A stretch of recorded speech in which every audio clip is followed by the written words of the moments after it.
नमस्कार। आपका अखबार के इस अंक में आपका स्वागत है। मैं हूं प्रदीप सिंह। केंद्रीय मंत्रिमंडल ने बुधवार को एक प्रस्ताव पास कर दिया और प्रस्ताव है वन नेशन वन इलेक्शन का।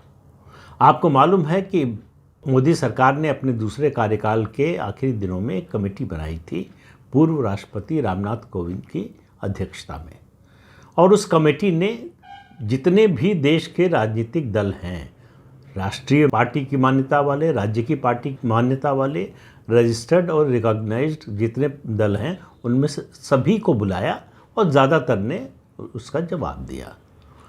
जितने लोगों ने जवाब दिया उसमें इस प्रक्रिया में शामिल हुए, उनमें से 2/3 लोग सैद्धांतिक रूप से इसके पक्ष में थे, लेकिन पार्टियां विरोध में भी थी। सबसे आगे उस विरोध में जो है कांग्रेस पार्टी थी, तृणमूल कांग्रेस भी थी। ममता बनर्जी को क्या एतराज़ है, कौन से मुद्दे हैं, इस पर उन्होंने एक प्रेस कॉन्फ्रेंस भी की थी और अपना जो एतराज़ था, उसकी जो चिट्ठी लिखी, उसको भी जारी किया था।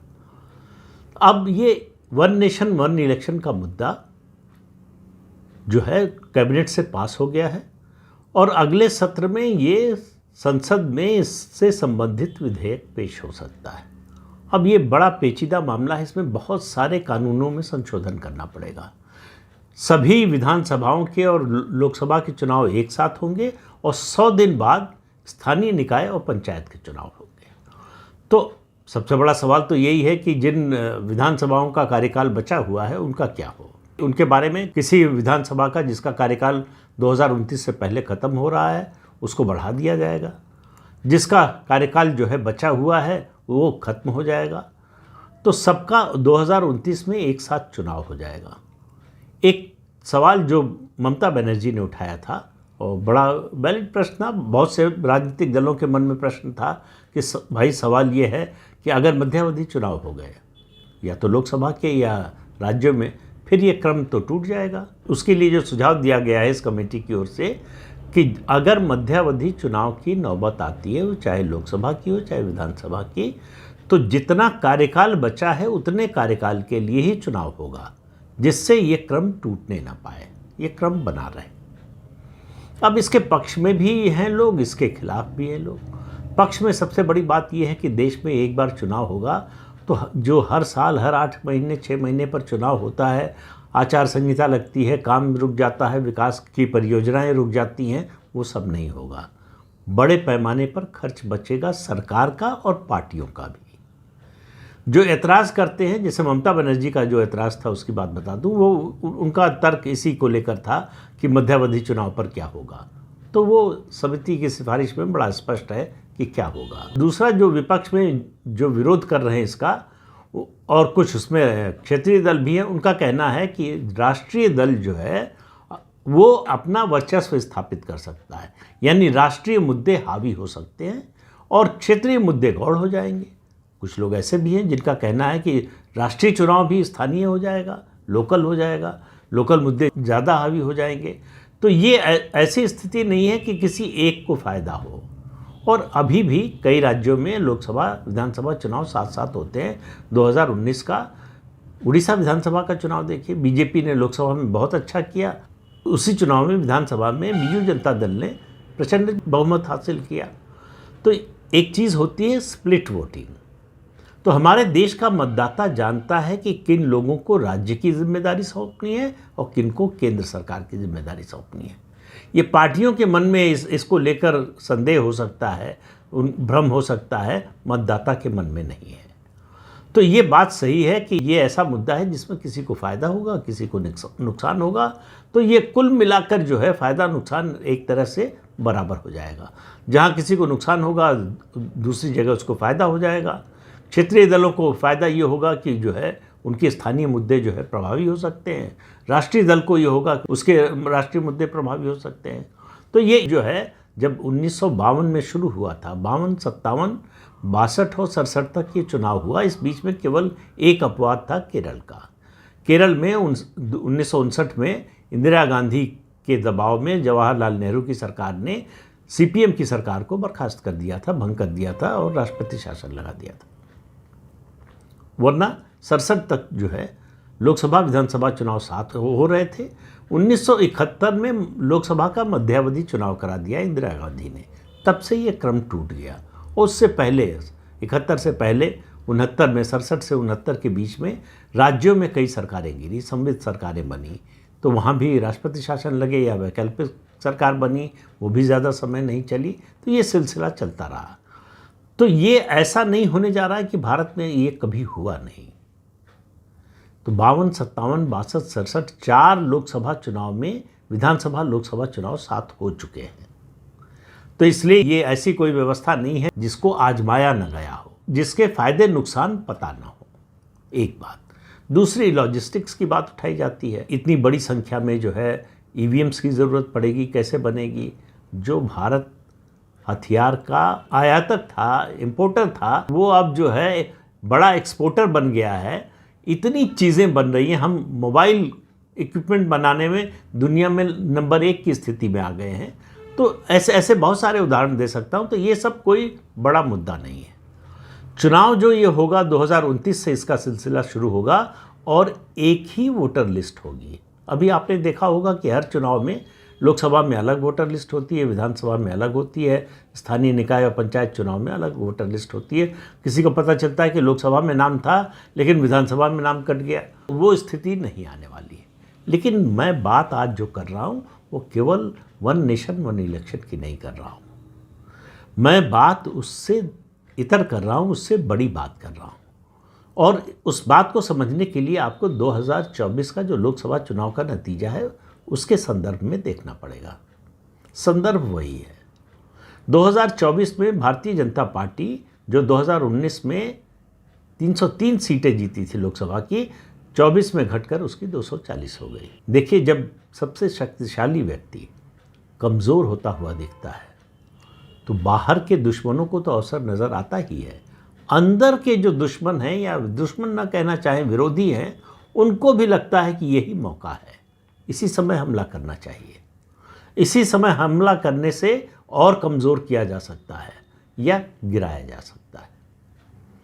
तो 24 के नतीजे 4 जून के बाद से ये बात, 2 बातें लगातार कही जा रही थी। एक कि नरेंद्र मोदी का जितना ये जो संसदीय जीवन है, अक्टूबर 2001 में पहली बार मुख्यमंत्री बने, उसके बाद विधायक बने, तब से लेकर अब तक नरेंद्र मोदी कभी चुनाव हारे नहीं हैं।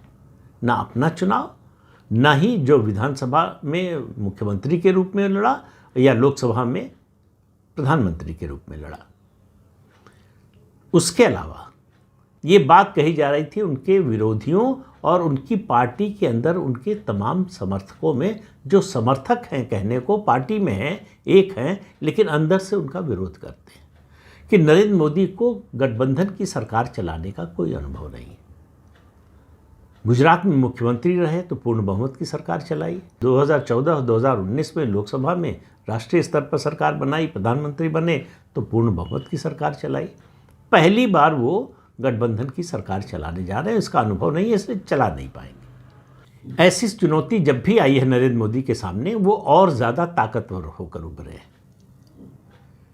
तो उनके अंदर के विरोधियों के बारे में आपको पता है, उनको लग रहा था कि ये मौका है, और आलोचना धीरे धीरे, सुगबुगाहट, कानाफूसी, ये सब शुरू हो गई थी, और विरोधी तो खुलकर हमला कर रहे थे।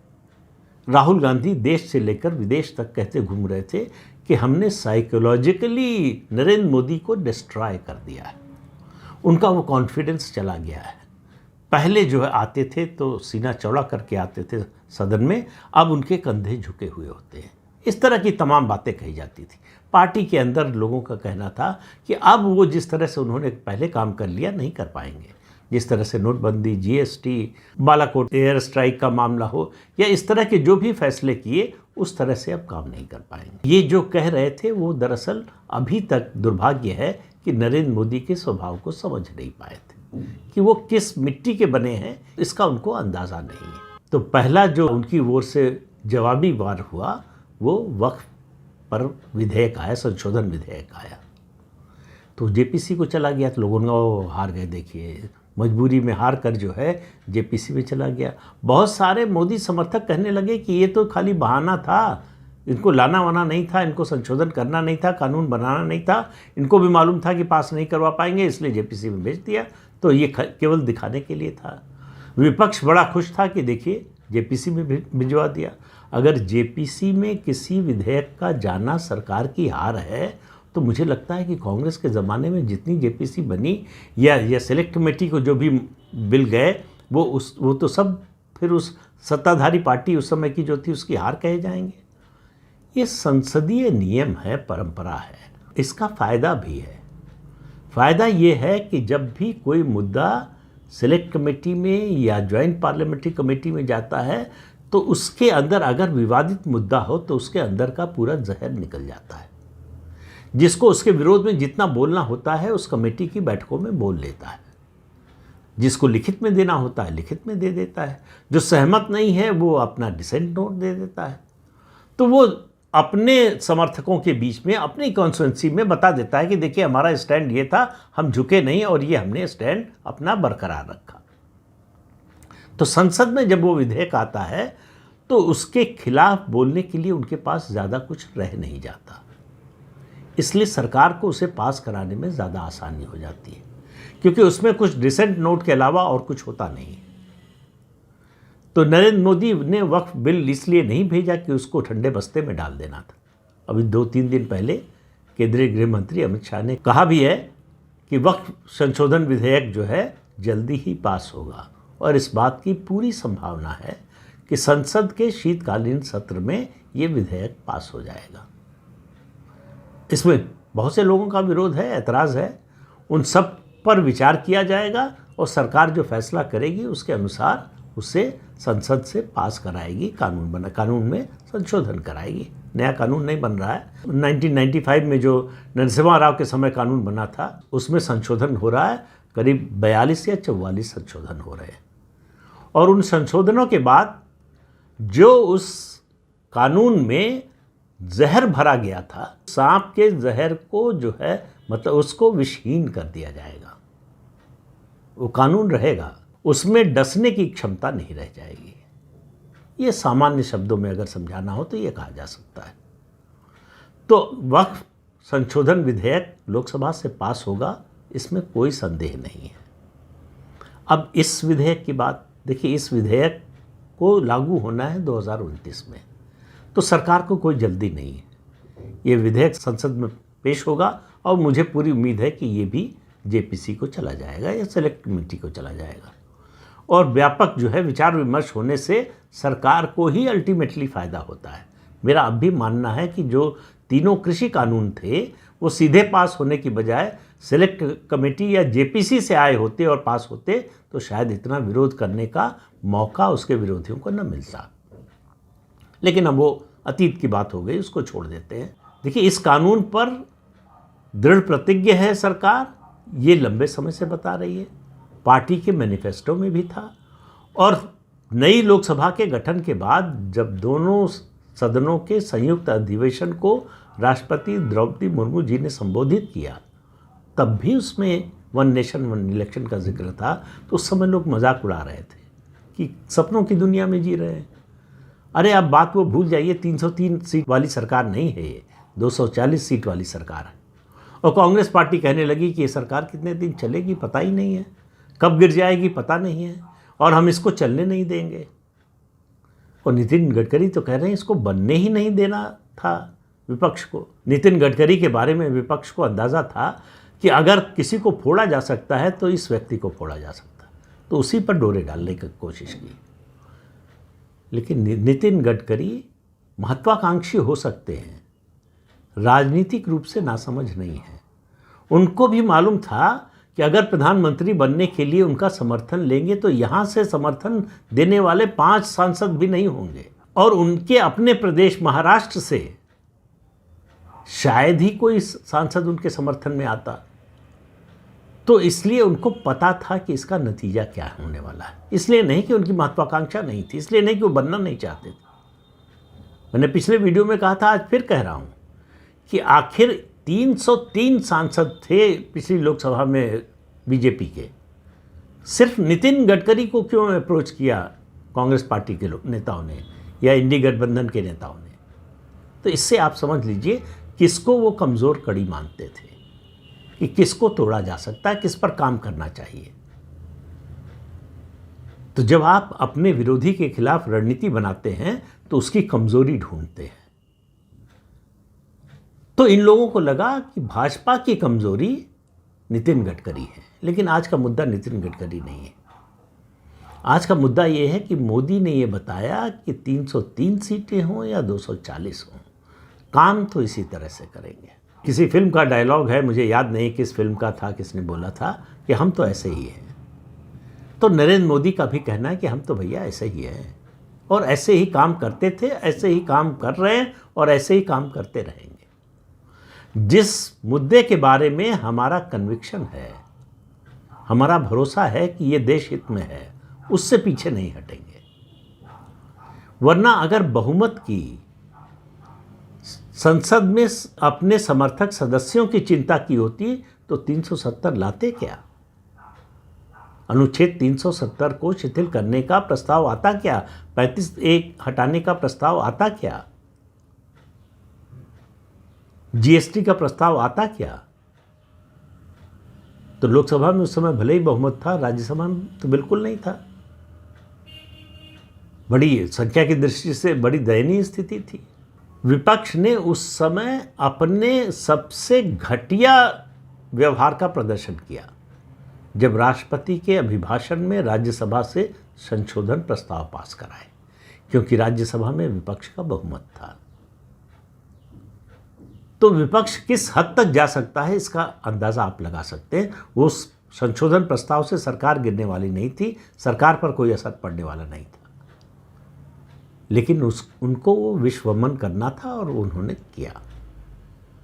तो ये जो पार्टी से बाहर के लोग और पार्टी के अंदर के लोग जो शेरवानी सिलवार कर बैठे थे कि अब मौका आने वाला है, जो नरेंद्र मोदी का वो चेहरा देखना चाहते थे जब नरेंद्र मोदी विवश हों, हताश हों, निराश हों और कमज़ोर नज़र आ रहे हों, उनके लिए 440 में ही ये 880 वोल्ट का झटका है, या उससे भी ज़्यादा जितने वोल्ट का होता हो। उनको कतई उम्मीद नहीं रही होगी कि वो 100 दिन पूरा होते ही जो है वन नेशन वन इलेक्शन का प्रस्ताव कैबिनेट से पास करा देंगे। उनको उम्मीद वक्फ संशोधन विधेयक की भी नहीं रही होगी। लेकिन सरकार जो करने जा रही है, जिसकी तैयारी कर रही है, ये मेरी नज़र में अभी शुरुआत है। ये तीसरा कार्यकाल है प्रधानमंत्री नरेंद्र मोदी का, और आप मानकर चलिए सीटें 240 हो या 230 हो या 330 हो या 370 हो, नरेंद्र मोदी अपने सबसे प्रभावी रूप में इसी कार्यकाल में दिखेंगे जब उनको कमजोर समझा जा रहा है। जितने बड़े फैसले पिछले 10 साल में हुए हैं, उससे ज़्यादा बड़े फैसले इन 5 सालों में होने वाले हैं। तो मोदी ने अपने पार्टी के अंदर और पार्टी के बाहर के विरोधियों को संदेश दिया है। इस वन नेशन वन इलेक्शन का जो प्रस्ताव कैबिनेट से पास हुआ है, इसकी कोई जल्दी नहीं थी। 2029 से लागू होना है। वो 2 महीने, 4 महीने, 6 महीने रुक भी सकते थे, लेकिन उनको मैसेज देना था, संदेश देना था, बताना था कि किससे पंगा ले रहे हो। तो 240 आ गई इसलिए घर में बैठ जाएंगे मुंह छिपा के, ऐसा नहीं होने वाला है। तो कई लोगों की शेरवानियां जो है वो मुझे लगता है बक्से में रखी रह जाएंगी, कभी पहनने का मौका नहीं मिलेगा उनको।